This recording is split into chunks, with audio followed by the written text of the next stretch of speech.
What's up, YouTube? Check it out. Got this big, heavy knockdown. You can see real clearly. And this is done with a big spray rig. So spray rig is just a continuous spray. It's almost like a cement mixer. And that's what these texture crews use out here. And me, all I've got is a hopper and a compressor. So my hole's not big enough to get the mud sprayed big enough to match this. So I can't do it with a hopper, and I don't have a big rig, but I got a trick. So we already taped and floated this dude with 45. I sponged all the edges, rigged everything, and so we got everything nice and pretty. And I'm gonna show you how I do this with a compressor, and then also with my 5-brush rubber band brush, which y'all seen on a couple of my videos. So we'll finish covering up, and then we'll come back. All right, so we're back. So let's take another good look at this texture. It's really heavy, and they spray it with this big rig. So we got a compressor and a hopper. With the big rig, the way the pressure works, it's a real big tip, and they're able to put big, what I call globs or balls, to get these big flat spots. If you try to do it with a hopper, it's hard. I got another video on a heavy knockdown. It wasn't this heavy, with my boy Eli right here spraying it. And he's gonna spray just a regular medium orange peel, and then I'm gonna show you what I do on top. Come on.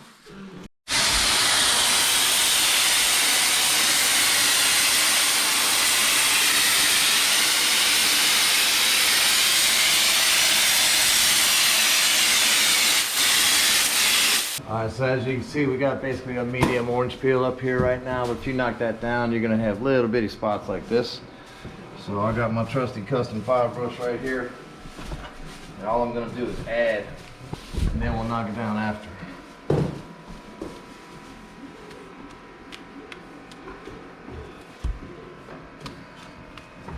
So I'll go through and dot it up like this, the whole thing. That's essentially what those big rigs will do, is they just put a lot of mud on there. But you can't get it that big, like I said, with the hopper. The bigger the better on here. It's a huge, heavy knockdown.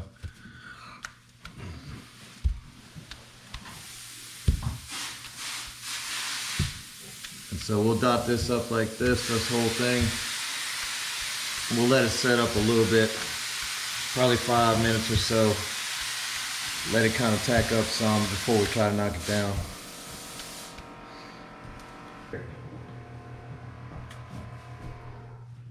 I let it set for about 10 minutes. Mud was a little bit looser than I wanted it, so I wanted to make sure that it kind of tack up a little bit. But if you wait too long, then you won't get your flat spots like this. So we did the orange peel.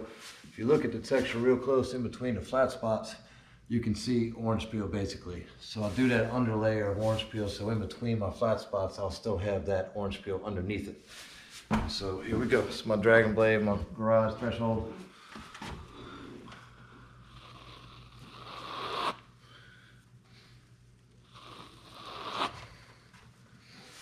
So there it is.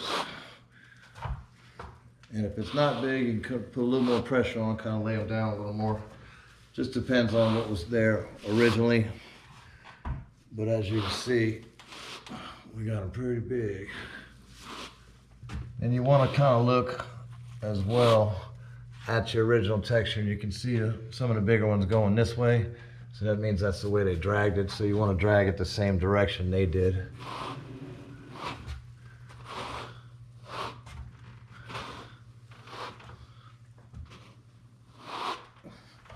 So that's us. So y'all have any other textures that you want to see? This is South Texas, and to me, geographically speaking, there's no more difficult textures, as you can see through all my videos.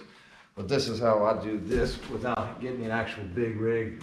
Once this is primed and painted, you'll never know it was here. And it's the only way that I know how to do it without getting the actual big rig, and those things are like 20 grand. So it's kind of a hack, I call it, but as you can see, it's almost identical. Once you paint this, again, we'll be good. So same house, same texture, just another example. You can see it real clear because everything's white right here. Came out beautiful. Look on the screen, on the playlist, there's multiple other textures. If there's anything you guys want to show me or let me show you how to do, just put on the comment sections, like, subscribe, Southern Style. Next time.